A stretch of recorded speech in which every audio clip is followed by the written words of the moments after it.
Hello, my name is Jeff Mann, and this lecture is going to be on the ethics of humor.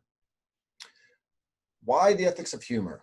Well, it seems that a lot of times when we discuss and debate moral issues of concern, they're big issues, right? You're talking about the death penalty or war or abortion, whereas we're much more likely to run into a question of the ethics of humor on a regular basis, on a daily basis. When someone cracks a joke and you're wondering how you should respond to that, if it was okay or inappropriate. And sometimes you've got a joke in mind or a comment in mind, and you're thinking, am I allowed to say this? If I do, am I a bad person? And so I think working this through and considering the ethics of humor is something that's pretty important for us to do. Now, in this presentation, I'm not going to be telling any jokes. That would be inappropriate. I will, however, be, okay.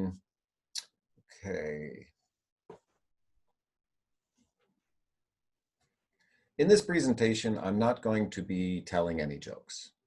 I'll be discussing some jokes, I'll be relaying some jokes, but I'm not telling jokes. I'm just presenting some for the purpose of illustration. Now, when it comes to the ethics of jokes, some jokes there's no ethical question at all. Nostalgia just isn't what it used to be. I don't think anyone could take offense at that. No one is being made fun of in that sort of joke. So sometimes there are jokes like that that are completely unobjectionable. We can't imagine anyone objecting. Other jokes, sometimes people might wonder if they might be somewhat problematic or objectionable. A blind man walks into a bar and a table and a chair. So is that over the line or not? And we're going to be considering such questions. Now, humor is often, very often, about making fun of a person or group of people or making light of a serious situation. And it's a wonderful way that people can bond. At the same time, it can also be very hurtful. Now, people will often disagree about whether a joke is appropriate or offensive. People sometimes make some really hurtful jokes and don't understand that. And other times, people claim a joke was terribly offensive and the joke teller doesn't really think so, but doesn't know how to respond. And the problem is that we usually don't have the tools to discuss such ethical questions. And that's why I put together this lecture. I want to start off with a story. It was more than 2 decades ago. I was living down in Nashville. It was a true story. I met a young woman, and I finally worked up enough courage to ask her on a date, and we went out on a date, and we went for lunch. We went to a Chinese restaurant for lunch, and we were sitting there and talking and getting acquainted, and then the waitress came and took our order, and after she took our order and left, I asked my lunch companion, I said, do you know how to say thank you in Chinese?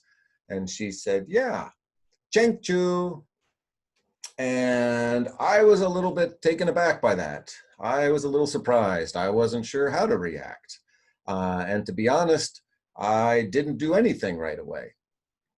However, a year and a half later, I married her. Now, I know what you're thinking. Okay, I get it. Yeah, she's totally hot and out of your league, and you're going to have to excuse the fact that she's a racist if you're going to get her to marry you. That's not entirely true. And we're going to come back to this story a little later in the presentation. And if any of you are thinking, oh, she's Chinese. No, she's Filipino. Don't be racist. Okay, so what are the rules for telling jokes? Some people want to come up with rules that you should live by and remember when you're considering jokes and responding to jokes. And they say things sometimes like, don't tell jokes that are racist or sexist or deal with certain issues or make fun of people. But I believe and would like to argue that any topic is fair game for humor. Now, that is not to say that all jokes are fine. They're not. But I don't think we can rule out entire topics as subjects for humor. Humor was used by the Jews during the Holocaust. The story is told of one inmate in Auschwitz who is talking to another, and he says, have you seen Fritz today? And the other guy says, no, I don't think so. Wait, there he is. And he points at the smoke coming out of the crematorium. That's pretty dark. But Jews dealt with the Holocaust with humor. And if we can joke about the Holocaust in some contexts, in some ways, I'm not sure we can rule anything out as a topic for humor. As for racism and sexism, I'm not sure that as an overall rule is the most helpful. It's said that when God was creating the world, when he was finishing up Europe, he realized that France had come out perfect, absolutely beautiful, which was not his plan. So he made Frenchmen.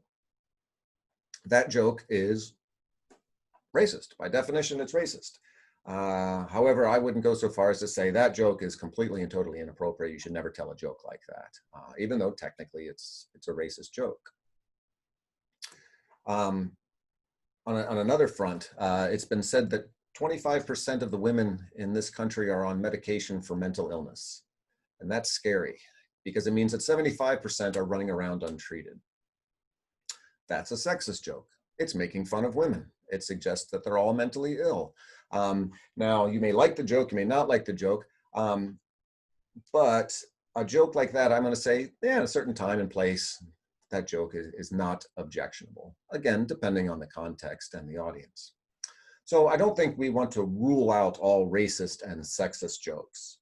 When I was a graduate student down at Vanderbilt, I had a good friend named Yong Chen from China. And we would joke around all the time when we'd see each other in the library. And we would make fun of each other and tease each other. And we still do when we get in touch with each other. And I'd make Chinese jokes and he would make German jokes. And I don't really remember what the jokes were anymore. I was probably teasing him about eating dog, and he was probably teasing me about being awesome. But whatever it was part of our relationship and our friendship, and it still is. And I think if anyone had come up and said, oh, no, you shouldn't make jokes like that, we would have thought that that was rather absurd. So I think that what we have to remember is that a lot of time, what we're talking about here is teasing. And so there is this very important question. When is teasing innocent fun, and when is it morally wrong? And we're going to be unpacking that through this presentation. But first, I think we have to figure out what humor is, because if we don't know what humor is, if we don't understand what jokes are about, it's harder to have informed conversation about what humor is acceptable and not. Sometimes humor is described as incongruity. There's a disparity between what you're expecting and what you get, and we react to that sometimes by laughing. A young woman was taking golf lessons and had just started playing her first round of golf when she suffered a bee sting. And her pain was so intense that she decided to return to the clubhouse for medical assistance. The golf pro saw her heading back and said, "You're back early, what's wrong?" "I was stung by a bee," she said. "Where?" he asked. "Between the first and second hole." And he nodded and said, "Ah, your stance is far too wide." Incongruity. There's the disparity between what you're expecting and what you get. I often think of this as a double narrative, right? You think you're having one narrative and you find out at the end that it's a different narrative. What's orange and sounds like a parrot? A carrot. Okay, it's a double narrative. I have the heart of a lion and a lifetime ban from the Toronto Zoo. Again, you think you're talking about one thing, talking about something else. Ha ha. Okay. Okay. And I think sometimes recognizing that when people discuss the ethics of humor, it's not always clear what the joke is, and that can lead to problems. Quite a number of years ago on MSNBC, it was the 5th of May, Cinco de Mayo, and whoever was reporting on MSNBC was announcing that this was Cinco de Mayo and talking about that. And as they're talking about this, one of the other personalities from the news show walked across the camera. It was a white guy wearing a big sombrero and drinking tequila. And they were making jokes about how Cinco de Mayo, which is this important Mexican festival, celebrated by getting drunk. And so what was unclear was, okay, are they making fun of Mexicans, or are they making fun of white Americans who celebrate Cinco de Mayo simply by putting on large hats and drinking tequila? And so they later, of course, came out and apologized and were very upset and contrite about all of this. But I'm not sure what the joke was, because there is a difference in terms of how we would respond to someone making fun of Mexicans on Cinco de Mayo and someone teasing a fellow white guy about the way that that holiday is celebrated in the United States. So we're going to talk about better communication about the ethics of humor. And so one of the things that's really important to me is that people use words correctly. People use words incorrectly all the time, and then we can't have important conversations, and we can't really work through difficult issues. So the first word that we need to talk about is racism, right? People throw the word around an awful lot, and it's used rather imprecisely at times, but it can come up in the ethics of humor when someone says that joke was racist, and we wonder, was it really racist? So if you look up in the Oxford English Dictionary, the traditional definition of racism, you're going to get a definition that tells you that racism is the belief that one ethnicity or race is superior to another, or discrimination based on that belief. And so if that's what we mean by racism, we need to make sure that what we're calling racist fits that definition. There are other definitions of racism, and some of these are better than others. But again, if a person is going to say that something is racist, they need to explain how it is racist according to the definition that they're using. Otherwise, it's just a way of stopping conversation when something may or may not be racist. I came across a meme a number of years ago that I thought was worth sharing. And it gave some advice. It said, if your phone gets wet, try placing it in a bag of rice. At night, the rice will attract Asians who will fix your electronics for you. Okay, regardless of whether you find that funny, is it racist? I don't think you can make the argument that it's racist. It's playing on the double narrative of putting the phone in a bag of rice to absorb the moisture, and the idea of attracting Asians and Asians good with technology and fixing electronics. And so I don't think that matches any definition of racism. Now, maybe it's racially insensitive, and you could discuss that, but it shouldn't be described as racist. That would just be imprecise. Another word that I wish we would use a lot more is caricature. And a caricature, as you probably know, if you've ever been to the boardwalk or someplace or a fair where people draw caricatures, a caricature is an exaggeration of the attributes that typify a person or a group or a situation. And caricatures are very often what's behind humor. If you look at TV shows, if you look at a lot of humor, caricatures are used all the time. And caricatures are often funny. There are lots of wonderful, funny caricatures. If you watch The Simpsons, I like The Simpsons, right? The Simpsons is entirely peopled with caricatures. All of those people, they take stock characters and exaggerate them to the point of just being ridiculous. So Mr. Burns, who is Montgomery Burns, who is the caricature of the wealthy industrialist. Otto, the bus driver, who's the caricature of the town stoner. Chief Wiggum, who's the caricature of the donut-eating police officer. And Apu, we know this became an issue not too long ago, Apu is a caricature of the Indian Quickie Mart owner. And so caricature is often very funny, and we use it all the time. Now, on the other hand, caricature can be mean-spirited. And so when we look at the place of blackface in the history of the United States, caricature sometimes can be a way of mocking people, and it can be very unfair and very hurtful. And so we can recognize that caricature sometimes is fine and sometimes is not, and sometimes we're unclear and need to talk about it. But at least we know what we're talking about when we talk about it as caricature. Another word that's used way too much is stereotype. Personally, I wish people would stop using the word stereotype completely, because the vast majority of the time it's just being used incorrectly. People say, that's a stereotype, and that just shuts down a conversation. If you ask them to define stereotype, they'll either make up something or give you a definition that's wrong, or just admit that they don't know what a stereotype is. But a stereotype is an oversimplification of the attributes that typify a group or individual, right? So it's an oversimplification. We could talk about different stereotypes, but most of the time, we're not talking about stereotypes. We're not talking about oversimplifications or overgeneralizations. And so that's why I feel like people should just stop using the word stereotype and use a word that they know how to use correctly. Okay, so if we now know some of the words that can help us as we're talking about the ethics of humor, when is it a problem? Right? When have you crossed a line? When is humor problematic, and when is it acceptable? Now, I take a utilitarian approach here. I don't think we can sort of come up with a rule and say, follow this rule. I think what we have to do is try to look at the consequences of our actions.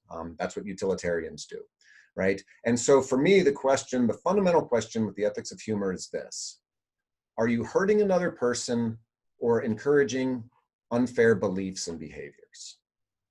Are you hurting another person, or are you encouraging unfair beliefs or behaviors? Right? We know that sometimes humor is just outright hurtful. And obviously telling a joke that is painful to another person to hear, not a good thing to do. And if in a society you're encouraging unfair beliefs about a group or about an individual, and that can lead to unfair behaviors, yes, you've got a problem. But the challenge is, how do you know?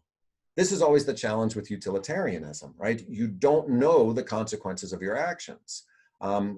Utilitarian ethics are great, but you have to try to guess at the consequences of your actions. What will hurt another person or not? What will encourage or not encourage unfair beliefs or behaviors? Now, there are some common factors that can be recognized that make a joke socially acceptable, right? There are some general trends that we could observe, and we can do that. And looking at those helps us understand what may bring about negative consequences and what is likely not to bring about negative consequences. But sometimes you just don't know. So it's been pointed out that you don't need a parachute to skydive. You only need a parachute to skydive twice. Now, that's a joke that most of the time is going to be fine, right? And again, regardless of whether you find it funny, most people would not find it objectionable or hurtful. However, conceivably, you could tell that to a person whose favorite aunt died in a skydiving accident the month before, right? You could tell a certain joke that to a particular individual in a particular situation could be hurtful, and you would never know. And until afterwards when you find out. But while that is true, and so we don't always know the consequences of our actions, there are certain things that we can look at that can help us think through the effects of our jokes and how we respond to other people's jokes. So first thing, intent. What is the intent of the joke teller? And we recognize that stand-up comedians can get away with a lot more than other people can in other contexts. And why? Because when you go to see a stand-up comedian, you know that that person is up there with the primary goal to entertain, to be funny. You know their intent is to show you a good time by being funny. And so we cut those people a lot more slack, and we let them get away with a lot more because we know their intent is not malicious. Now, if it's the schoolyard bully, then, or someone who makes a joke and then says, right, then we know that sometimes people tell jokes to be mean, right? And we know their intent is to hurt other people. And so that's another consideration. Now, to be clear, you can intend to be funny. A person can intend to be funny and still be hurtful, right? People often think that they can respond with, relax, it's a joke, right? And that doesn't make any joke okay, right? Even if your intent was only to be funny and not hurt someone, you could say something that is problematic. But intent is relevant to a discussion. Okay, so number one, intent. Number two, history and experience. We as a society have history and experiences that affect how we feel about things, right? And joking about something that has painful memories tied to it is something that can cause people pain and can cause unfair beliefs and behaviors, right? And so we want to be mindful of history and experience.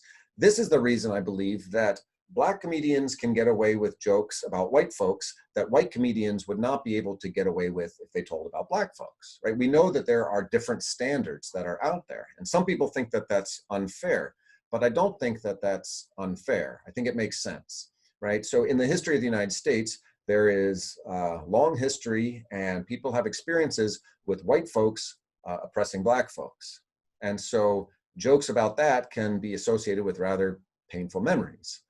Black folks have not discriminated against and persecuted white folks, like is true the other way around. And so there's not the same painful memories associated with that. So Chris Rock can make jokes about cracker ass crackers, and that sort of slur is treated differently than when Michael Richards, and some of you may know this story, used the N-word during one of his sketches towards audience members, and his intent was to be funny, but people looked at that completely differently.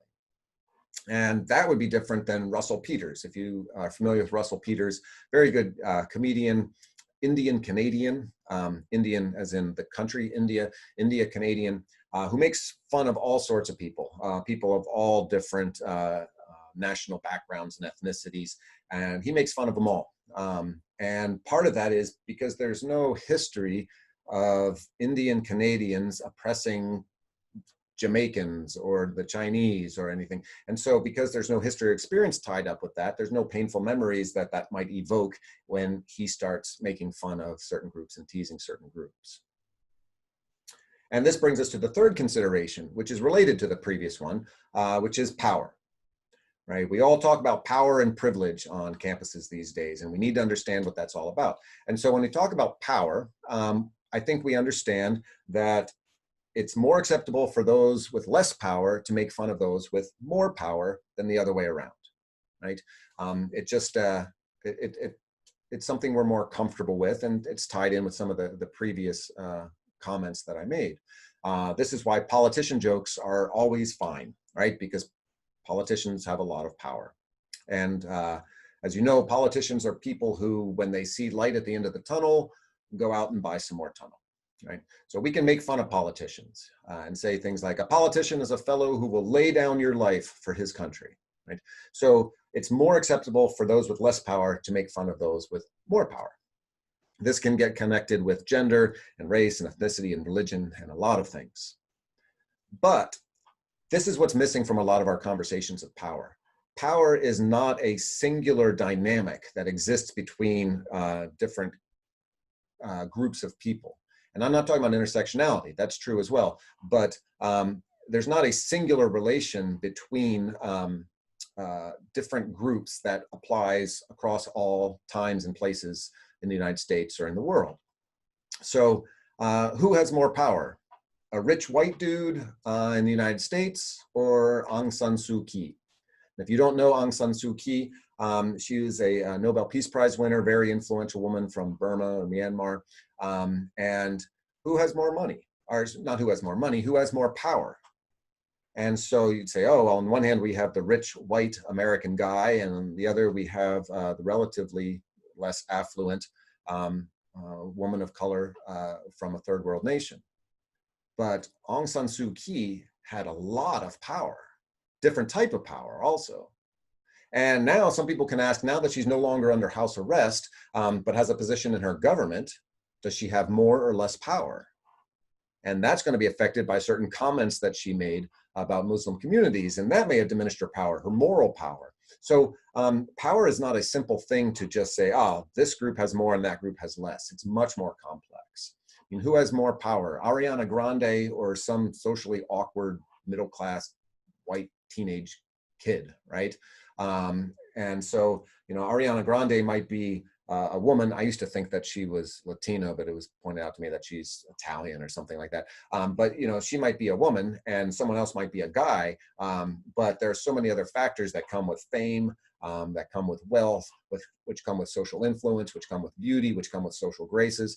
And these things all influence who has more power. There's not a single dynamic of who has power, but power enters a lot into how we feel about race relations, or, well, excuse me, race relations and the ethics of humor. This brings us to our next point, which can be related to the others, and that is respect.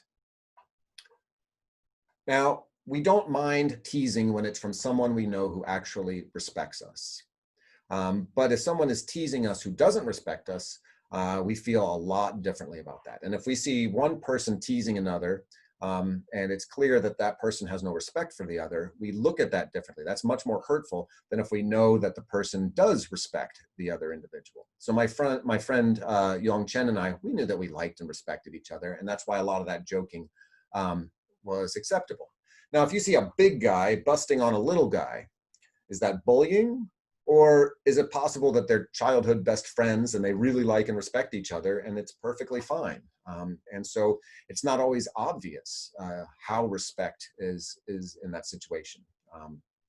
Another one has to do with gay jokes, right? If a gay joke is told by someone who doesn't respect gays or has a big problem with gays or is mocking them, that's different than if it's told by someone who gay folks know respects them. So this is one that I came across. My friends say that there's a gay guy in our circle of friends, and I really hope it's Todd because he's cute. Okay, so that sort of gay joke, right? Again, if gays feel respected by the straight person telling the joke, that's going to be processed differently than if they feel that they are disrespected. And if that's not enough, we still have more. Culture, right? Different cultures look at humor differently. Americans are really sensitive about teasing. My in-laws are Filipino, right? They're from the Philippines, and Filipinos are much more thick-skinned. They think that, my wife's always commenting about how Americans are so thin-skinned and sensitive. Filipinos bust on each other constantly, and it's just part of their culture. And it took me a little while to get used to. My mother-in-law is a very Filipino woman with a wonderful sense of humor, but it was a different sense of humor than I was used to. And when I first met her and my father-in-law, my mother-in-law was telling jokes about my father-in-law's anatomy and the relatively small size of that anatomy. And I could not believe she was telling a joke like that. That just seemed totally inappropriate. But in the Philippines, it's a different standard for what is culturally acceptable. And so while she could joke that he was small but terrible, right? Because they had 11 kids together, you know, in my culture, that would probably not be something you want to joke about. But in the Philippines, no big deal. So cultural differences can play a role.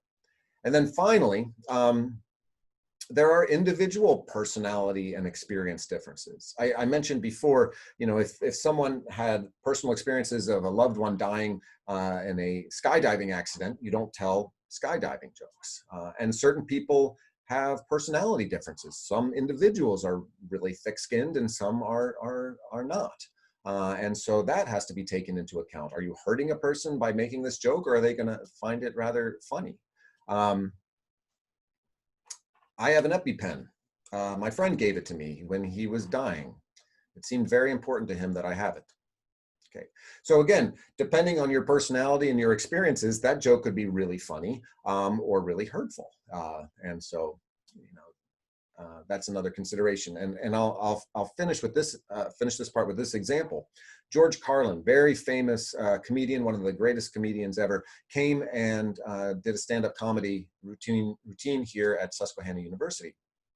And as part of that, he did a whole bit on suicide. And I wasn't there, so I can't comment on whether the jokes were funny or not. But again, that's not really the issue. He did a whole thing on suicide. Well, as you might imagine, some people found it funny and some people found it really pretty inappropriate. A few years after that, there was a student on campus, a very well-liked and respected student who committed suicide, and it was tragic for our community. And I kept thinking, what if George Carlin had come by the semester after that instead of a couple years before? It would have been received really differently. And so again, when you're trying to figure out, are my jokes going to hurt someone? Are they going to make this a better place or a worse place? These are among the many different things that you need to think about. Now that's a lot to process, right? Especially when these various considerations interact with each other, and the amount of subjectivity that's involved in all of this is substantial. How do you make sense of all this? right? How do you decide what is funny and what's not when you have to think about all these factors? Some involve information that you have, and some involves information that you don't have. And so how do you deal with that? Well, I do want to get back to the joke that my wife told on our first date together, or one of our first dates when we were at the Chinese restaurant. When she said that the Chinese for thank you is changchu. And that really caught me off guard at that time. But I've come since to recognize something else. My wife's from the Philippines. She had just moved to the United States months before.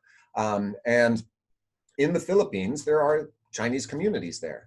But in terms of the power, the Chinese generally have more money than the ethnic Filipinos. So the Chinese generally have more power. So she's making a joke from those with less power towards those with more power. As I mentioned, in the Philippines, people joke about all sorts of things, and they're just more thick-skinned about jokes, and teasing someone about their accent is not really a big deal. As far as respect, the Chinese are respected in the Philippines. They're not discriminated against. They don't really have significant problems, and so they don't feel disrespected by the ethnic Filipinos. There's no history of ethnic Filipinos discriminating against or doing hurtful things toward the Chinese. This is all consistent with my wife's experiences, and her intent was just to be funny, to point out a disparity between what I was expecting is the proper translation of thank you and in Chinese, and this other competing narrative of a Chinese person mispronouncing the English thank you. So this brings us all back to the question, what do we do? Right? If you were looking for a nice rule to apply, so you would always know what's acceptable and what's not, well, guess what? You're out of luck. There really just isn't one. And as you're trying to decide yourself, can I make this joke? Can I make this comment? It got really hard all of a sudden, didn't it? This is a lot to consider. And what's the difference between a good joke and a bad joke? Timing, right? Timing in a joke is crucial. So you've got a split second to decide. Something happens and you've got your zinger and you're ready to go. You can't stop and think all that through because it's going to be too late. And so you really have two options in individual cases, but more broadly. You can make mistakes or you can be a bore, right? You can be the sort of person who tries to be funny and will occasionally screw up, or you can be the person who just doesn't want to make jokes for fear that at one point or another, someone might be offended. So you can decide what kind of person you want to be and what kind of people you want to hang out with. But I'm guessing most of us believe in and recognize the value of humor. So what do we do with that? I think perhaps the answer comes from Martin Luther, from whom many answers come. And when he was talking about the 10 Commandments in a small catechism and the idea of not bearing false witness against your neighbor, he used a phrase which has become famous. He said, put the best construction on everything.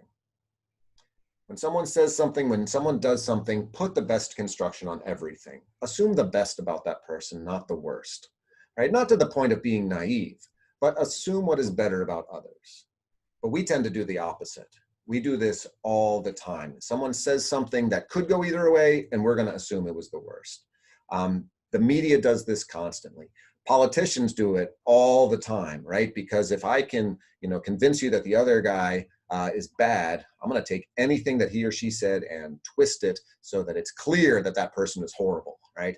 But Luther says, put the best construction on everything. If someone makes a joke and it's a little inappropriate, do you think, well, maybe he or she didn't mean it that way. Maybe he or she didn't think it through. I'm not going to assume this person is terrible and condemn that person. And so the flip side of that then is that we have to be willing to apologize. We have to be willing, if we occasionally say things that come out wrong, that weren't well thought out, that are hurtful to someone, we have to be willing to apologize. I have an example that I like to give. This isn't a joke, this is a true story. Years ago, here at Susquehanna, I had a friend I would have lunch with from time to time in the cafeteria as a Black guy, and that's relevant to the story.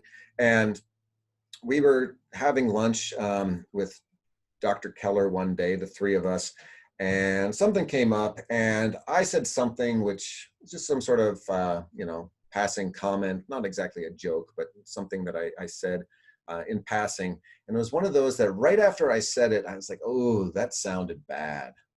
And I thought, oh, that, yeah. And it wasn't anything, you know, racist or terrible or, you know, betrayed my underlying bias or anything like that. It was just something that came out and they're like, that did not sound right. And I was thinking, okay, do I apologize? But as I mentioned, Dr. Keller was at lunch, and if any of you know her, it's hard to get a word in edgewise when she's at the table. Don't tell her I said that. And so she's talking, and you know, then the moment's over. And so later I got back to my office, and I sent the guy an email, and I said, hey, you know, today at lunch I made a comment that just came out wrong. I'm sorry about that. It's not what the way it came out is not what I meant. And he wrote back and he's like, yeah, I was kind of surprised about that, but I know that's not the sort of person you are. So we're fine. And everything was cool. Right. I made a comment and it turned out not to be a good comment. And I apologized. And he didn't assume that I was a terrible human being and that I was a racist because my comment sounded kind of racially insensitive. He just was like, okay. And that was the end of it. Again, not to be naive, but rather to put the best construction on everything. When other people say things, to assume the best about them, and also be willing to apologize when we screw up. And I think that's where a lot of this comes down to.